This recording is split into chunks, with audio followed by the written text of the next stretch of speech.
नमस्कार, आप देख रहे हैं सत्य श्यामला न्यूज़ चैनल और हमारे साथ हैं डॉक्टर केपी सिंह चंद्रवंशी जी, जो नवादा के रहने वाले हैं। ये 19 जून को सामाजिक न्याय यात्रा संवाद करने वाले हैं। इनसे बात करते हैं कि उस संवाद यात्रा में इनका क्या कार्यक्रम रहेगा। सर, आपका हमारे चैनल में स्वागत है। धन्यवाद। सर, आप जो 19 जून को कार्यक्रम कर रहे हैं, उस कार्यक्रम के बारे में हमारे दर्शकों को बताएं। 19 जून को न्याय योद्धा का जन्मदिन है और हम लोग उस योद्धा को न्याय संवाद के रूप में मना करके सम्मान देंगे। और इस सम्मान के लिए हमने गोविंदपुर ब्लॉक विधानसभा के रो प्रखंड के मडरा ग्राम का एक मैदान है, उसका चयन किया है। उसमें लगभग 4 से 5 हज़ार लोग आएंगे और ये सामाजिक न्याय संवाद के नाम से कार्यक्रम होगा। इस कार्यक्रम में माननीय न्याय योद्धा वंचित समाज के लिए क्या करने जा रहे हैं, उनका दृष्टिकोण क्या है, उनके जन्मदिन पर हम वंचित, दलित, पिछड़े, अति पिछड़े को और महिलाओं को एक संवाद देंगे। और हम कांग्रेस के खूबियों को बताएंगे, उसके बारे में जो है ना विस्तार से चर्चा होगी।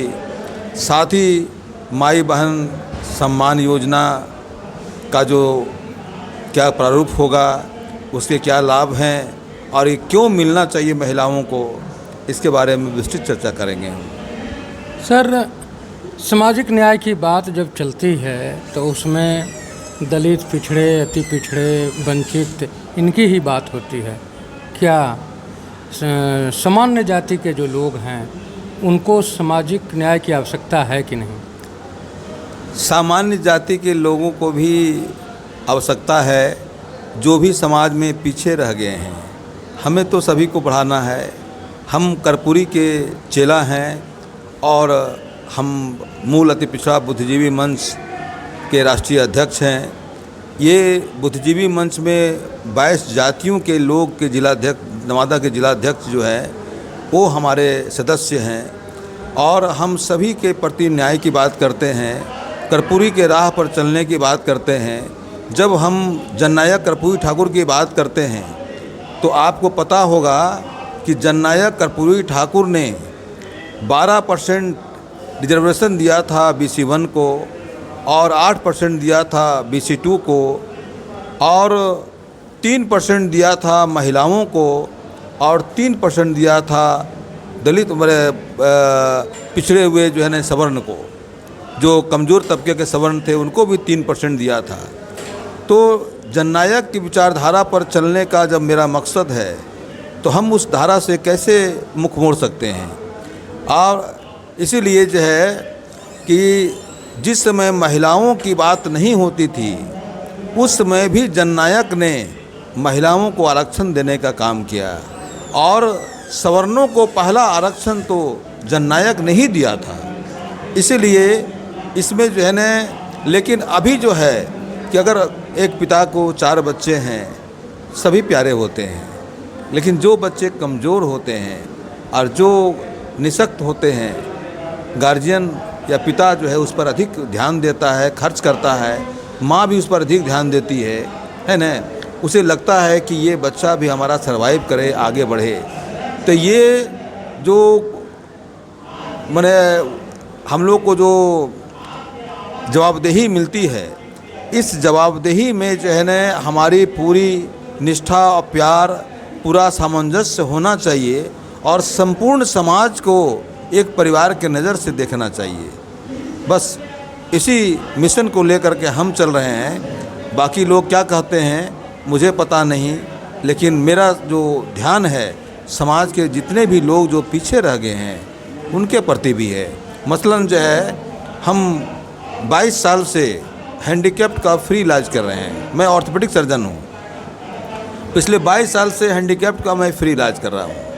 लेकिन उसमें ये मैं नहीं देखता कि कौन दलित है, कौन पिछड़ा है, कौन अति पिछड़ा है, कौन सवर्ण है। सारे लोगों का मैं प्यार से इलाज करता हूँ जिसको मैं कर सकता हूँ। वहाँ भेदभाव नहीं होता। तो मानवता तो ही कहता है कि हमें भेदभाव नहीं करना है, हमें पूरी निष्ठा से, पूरी ईमानदारी से समाज को आगे बढ़ाना है और उसको आगे ले जाना है। नवादा जिला के 5 विधानसभा में 2 विधानसभा क्षेत्र, एक गोविंदपुर और दूसरा नवादा, पिछले 77-78 सालों में ज़्यादातर पिछड़ों के ही नेतृत्व में रहा है। वहाँ से विधायक जो हैं लगभग पिछड़े ही हुए हैं, जाति पिछड़े। फिर भी इन लोगों के जो समुचित विकास होना चाहिए वो नहीं हो सका, और वह विकास जो है किसी खास परिवार की मुट्ठी में बंद हो गया। इस पर आप अपना क्या राय रखते हैं? प्रशांत किशोर जी के एक अति पिछड़ा जो मीटिंग थी उसमें हमको जाने का मौका मिला था।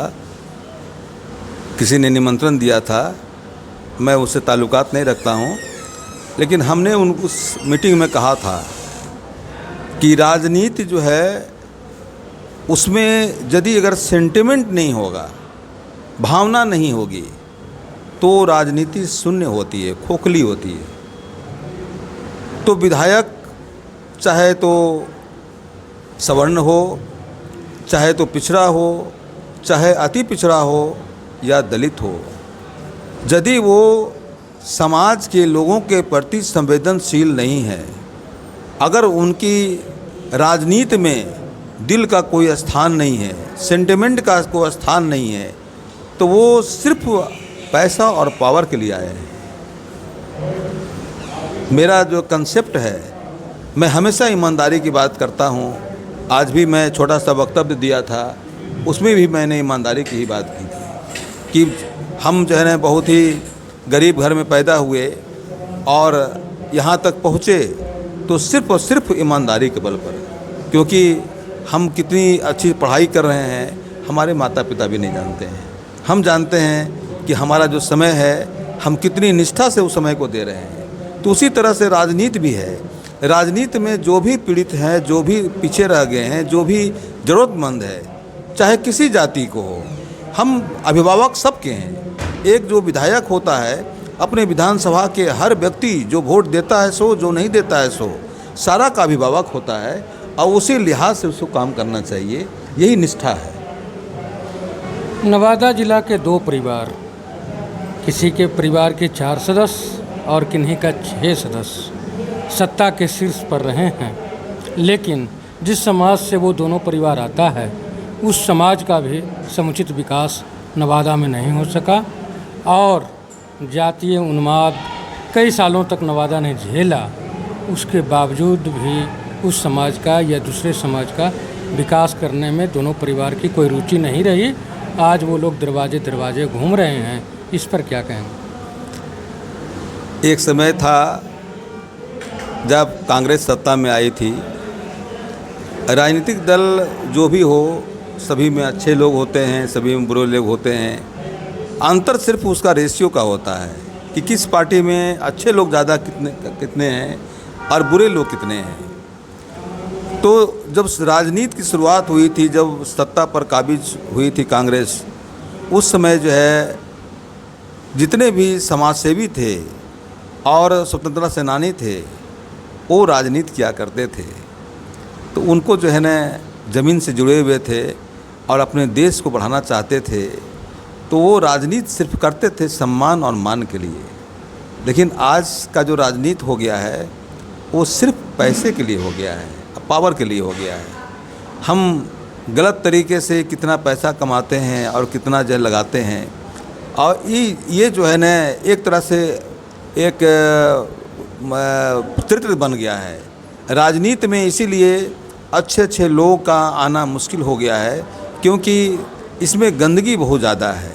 हम कितने भी ईमानदारी से काम करें, अब हम 22 साल से जब हैंडीकैप्ड का फ्री इलाज कर रहे हैं तो किसी ने कहा था कि तुम करो? नहीं कहा था। ये मेरी संवेदना थी। आज भी गरीब गुरिया का इलाज हम करते हैं, तो जो कोई भी आदमी लगता है कि ये बहुत माने साधारण घर का है या पैसे की कमी है, तो सहानुभूतिपूर्वक उस पर विचार करते हैं। तो कहने का मतलब ये है, तो जब राजनीति में हम आए तो हमें लगा कि शायद ये राजनीति हमारे लायक चीज़ नहीं है, लेकिन लगा कि नहीं, अगर हमारे जैसे लोग राजनीति नहीं करेंगे तो गंदगी और बढ़ते चली जाएगी। और मैं आपको विश्वास दिलाता हूँ कि कौन ने किसने किया, हमें उससे परवाह नहीं है। आप देखेंगे कि कितने विधायक 10-10 बार जीते और जब मरे तो 10 ठो लोग उसको याद करने वाला नहीं रहा। तो मैं वैसा जीना नहीं चाहता हूँ। मैं चाहता हूँ कि अगर 5 साल ही मैं विधायक रहूँ तो 50 साल तक लोग हमको याद करें कि गोविंदपुर का विधायक था एक डॉक्टर केपी सिंह। ऐसा ही विधायक हमको चाहिए। धन्यवाद। सर, एक आखिरी सवाल, नवादा ज़िला के लोग ट्रेन मिलने से खुश होते हैं, जबकि दूसरे राज्यों के लोग उद्योग फैक्ट्री लगने से खुश होते हैं। क्या यही वजह है कि हमारे ज़िला से लोग काफ़ी संख्या में पलायन कर रहे हैं? पलायन का एक बड़ा मुद्दा अभी राजनीतिक मुद्दा हो गया है। हमने अभी नियोजन ऑफिस का घेराव किया था, तालाबंदी किया था कि नौकरी दो या गद्दी खाली करो। तो नवादा इसका बहुत बड़ा शिकार रहा है। एक तो विकास में बहुत पीछे रहा है, और दूसरे जो है न, नवादा के मैक्सिमम लोग, जो गरीब लोग हैं, वो हिंदुस्तान के बहुत सारे जगह पर काम करते हैं और अपना जीविकोपार्जन करते हैं। तो आप उसके दर्द को समझिए कि यदि अगर मान ली जाए कि कोई भी व्यक्ति रोजी रोटी के लिए 6-6 महीना परिवार से दूर रहे तो कैसा उसको महसूस होता होगा। मेरा मानना है कि यदि अगर मुझे अवसर मिला तो मैं नवादा में और बिहार में भी उद्योग को विकसित करने की कोशिश करूंगा, ताकि हमारे घर के लोग बाहर नहीं जाए। हमने सुना है कि बाहर के लोग हमारे यहाँ आते हैं, बिहार में काम करने आते भी हैं, तो बड़े बड़े अफसर आते हैं, IAS आते हैं, IPS आते हैं, लेकिन किसी मजदूर, दिहाड़ी मजदूर को, किसी को खोमचा चलाने वाले, किसी को ठेला चलाने वाले लोगों को हमने नहीं देखा कि हाँ कर्नाटक से आ रहा हो, महाराष्ट्र से आ रहा हो, वो लोग आते नहीं, गुजरात से आ रहा हो, ऐसा नहीं आते हैं। तो हमें इसको दूर करना होगा। सर, आपने हमारे लिए समय दिया, उसके लिए धन्यवाद। धन्यवाद।